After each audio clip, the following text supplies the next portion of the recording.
لوگ سمجھتے ہیں کہ خداوند ایک اصطلاح ہے اور یہ کوئی نام نہیں. صحیح ہے؟ سینیور، آپ تمام گرنگوز اس لفظ کو سمجھتے ہیں جو خداوند ہے. اور میں سینیور ہوں، سینیور بائرس. اور آپ سب مرد بھی جو یہاں بیٹھے ہیں وہ سینیور ہیں، خداوند ہیں. وہ اسے محترم کے طور پر استعمال کرتے ہیں. خداوند کوئی نام نہیں ہے، وہ ایک لقب ہے. پہلا کرنتھیوں 8واں باب اس کی 5ویں سے 6 آیت ہمیں بتاتی ہے، اگرچہ آسمان اور زمین میں بہت سے خدا کہلاتے ہیں، چنانچہ بتیرے خدا بتیرے خداوند ہیں، لیکن ہمارے نزدیک تو ایک ہی خدا ہے، یعنی باپ جس کی طرف سے سب چیزیں ہیں اور ہم اسی کے لیے ہیں، اور ایک ہی خداوند ہے، یعنی یسوع مسیح جس کے وسیلہ سے سب چیزیں موجود ہوئیں، اور ہم بھی اسی کے وسیلہ سے ہیں. آمین. ہم اس کی طرف سے دلچسپ ہیں کہ ایک ہی خدا ہے، باپ، اور ایک خداوند یسوع بیٹا ہے. لیکن خدا اس کی نشاندہی کرتا ہے، وہ کوئی نام نہیں ہے. وہ خداوندوں کا خدا ہے اور وہ بادشاہوں کا بادشاہ ہے. خدا اس کا لقب بطور حاکم ہے، اور اس تخلیق پر اختیار جو کہ مکاشفہ 19ویں باب اور 16ویں آیت میں ہے. وہ خدا ہے، بادشاہوں کا بادشاہ اور خداوندوں کا خدا، تمام خداوندوں کا خدا، اور یہ ایک لقب ہے. یسوع نے اپنی انسانیت کی طرف اشارہ کیا. انسانیت، اس کا جسم خدا نے مریم کے ذریعے تیار کیا. جیسا کہ ہم نے پڑھا ہے کہ خداوند یسوع مسیح کی ماں مریم تھی. آئیے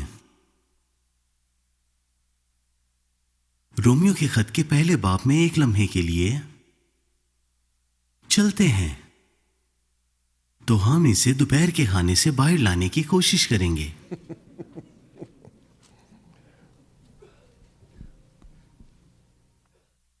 آپ میں سے کتنے لوگ سمجھتے ہیں کہ مریم یسوع مسیح کی ماں تھی، اور یسوع ایک چرنی میں پیدا ہوا تھا؟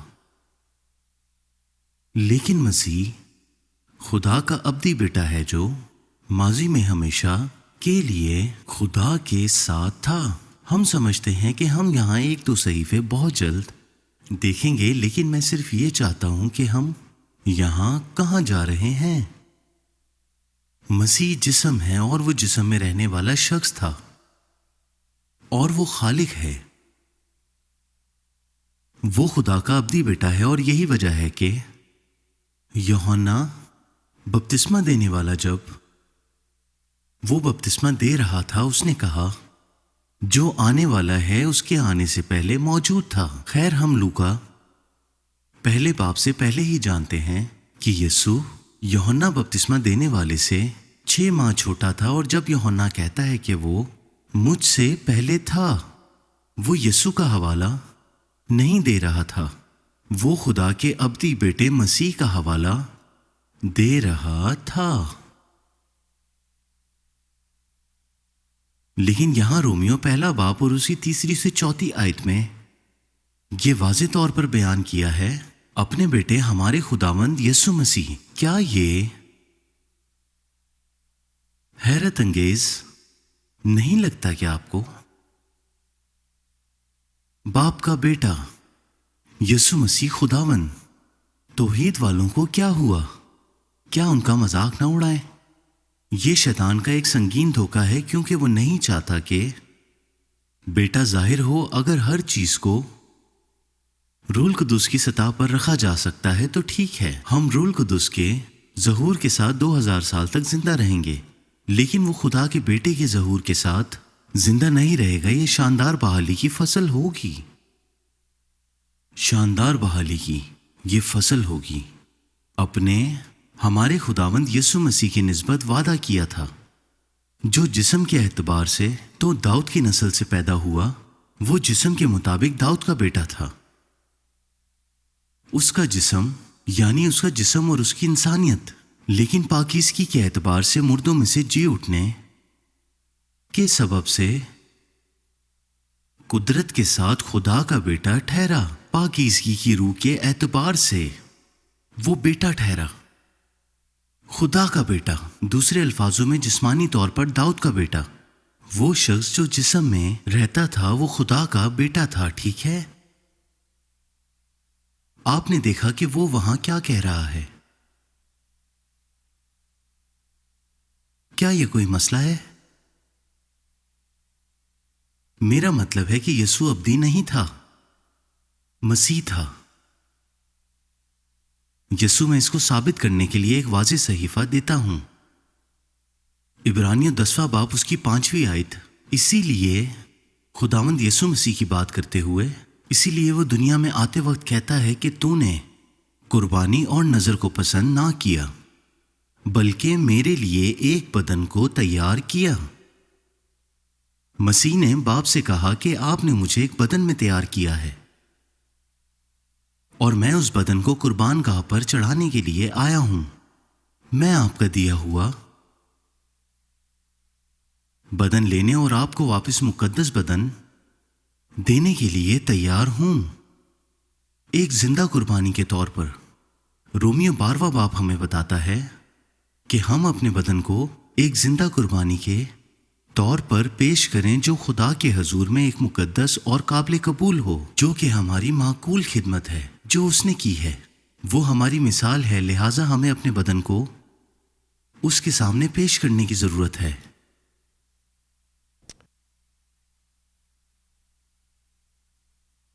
چنانچہ خدا کا ابدی بیٹا مسیح ایک بدن میں رہتا تھا جسے باپ نے تیار کیا تھا اور جس کا نام یسوع تھا۔ وہ مریم کا بیٹا نہیں، وہ مریم ابن داؤد کا بیٹا تھا۔ مسیح خدا کا بیٹا، یہ قدرتی طور پر پیدا ہوتا ہے۔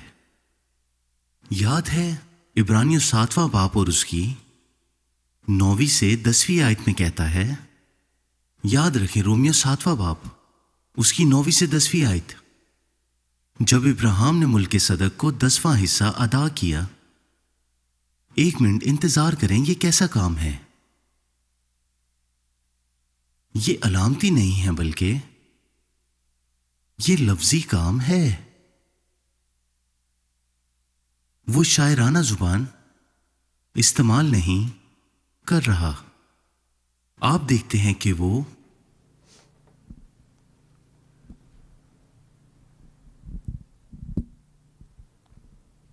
شاعرانہ زبان نہیں کر رہا تھا۔ اگر ہم اسے دوربین کے طور پر دیکھیں، اور میں ایک خوفناک فنکار ہوں، اگر آپ ابراہیم کو دیکھیں تو یہاں ابراہیم ہے۔ ابراہیم میں سے جسمانی طور پر کون آیا؟ اسحاق۔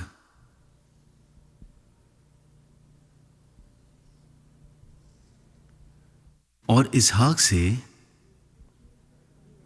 جسمانی طور پر، یعنی پہلے اسحاق اور اسحاق کے بعد جسمانی طور پر آیا۔ کیا آپ بتا سکتے ہیں کہ کون آیا؟ یعقوب۔ اور یعقوب میں سے جسمانی طور پر کون آیا؟ لاوی۔ یہ علامتی نہیں ہے۔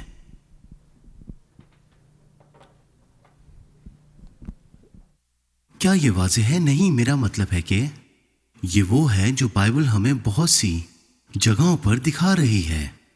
یہ ہے کہ جب بچہ حمل میں آتا ہے تو باپ سے آتا ہے۔ کس سے آتا ہے؟ باپ سے آتا ہے۔ اور جسم تیار ہوتا ہے، پھر وہی بچہ ماں سے پیدا ہوتا ہے۔ اور آپ کہتے ہیں او نہیں، لیکن ان میں وہی خصوصیات ہیں جو والد یا والدہ میں ہوتی ہیں۔ ان میں مرکب ہے۔ یہ سچ ہے کہ ان میں خصوصیات اور جسمانی شکل وغیرہ کا مرکب ہے، لیکن وہ شخص خود، میں آپ بہنوں کو بتاتے ہوئے معذرت خواہ ہوں، میں جانتا ہوں کہ یہ آپ کو خوش نہیں کرے گا. مجھے پتا ہے کہ آپ لوگوں میں سے بہتوں کو یہ خوش نہیں کرے گا، یا آپ میں سے بہت خوش ہوں گے. میں نے کہا یہ تمہاری غلطی تھی، وہ بالکل تمہاری طرح ہیں. لیکن سچ یہ ہے کہ انسان باپ سے انڈے میں لگایا گیا ہے، باپ میں، اور پھر اس کے بعد لفظی طور پر جسم کا ہر جواہر، ہر خلیہ ماں کی طرف سے آتا ہے، ہاں یا نہیں؟ مکمل طور پر ماں کی طرف سے. بس یسوع جسمانی لحاظ سے داؤد کا بیٹا تھا، اسے باپ نے تیار کیا. مریم کے ذریعے ایک جسم تیار کیا گیا، لیکن وہ جیسے مریم میں ڈالا گیا تھا، وہ خود خدا کے بیٹے کی شخصیت تھی. غور کریں، جو خود خدا کی شخصیت تھی. اور کچھ کہہ سکتے ہیں کہ خیر وہ ایسا کیسے کر سکتا تھا؟ وہ کچھ بھی کر سکتا تھا. اور مزید ہم جانتے ہیں کہ بائبل ہمیں بتاتی ہے کہ اس نے اپنے آپ کو مزید خالی کر دیا تھا. وہ ایک چھوٹا بچہ بن گیا. اس نے انتخاب کیا.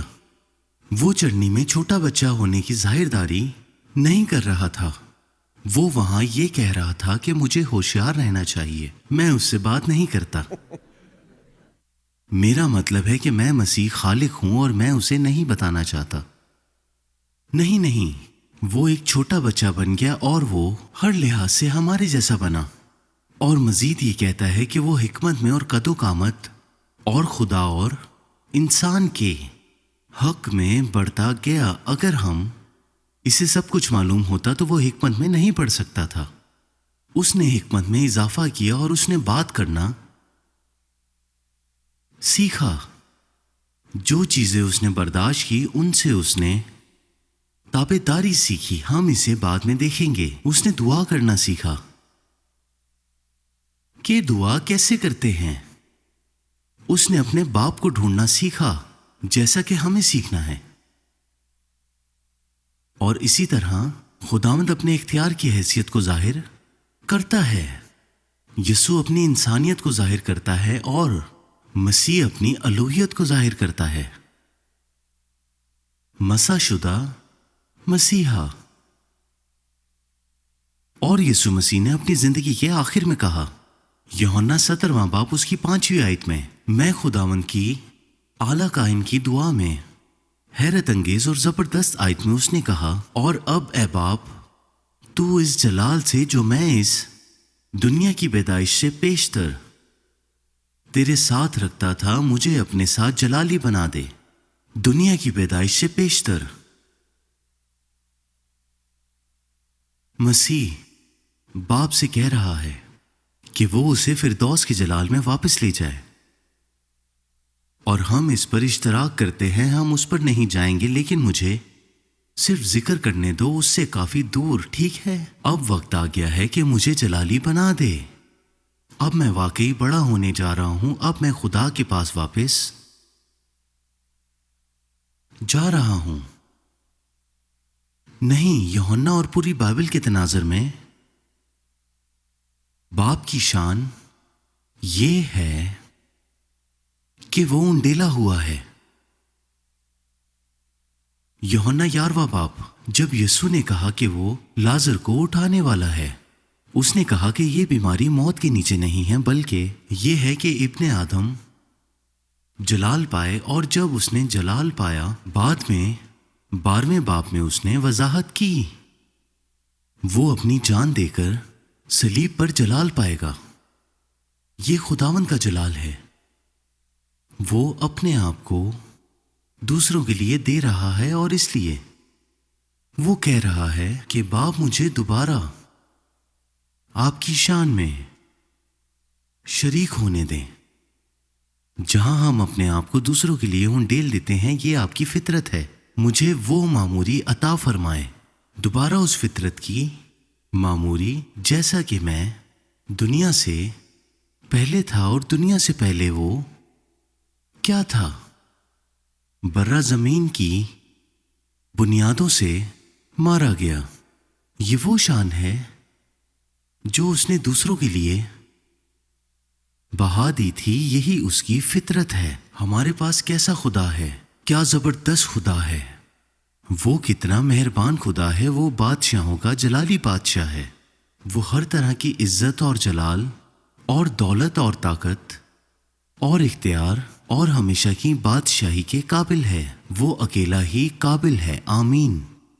اور صرف وہی چیز ہے جو ہمیں قابل بنائے گی اگر وہ ہم میں رہتا ہے، اور ہم اس کی شاندار بادشاہی کا حصہ بنیں گے اگر وہ ہم میں ہے۔ آمین۔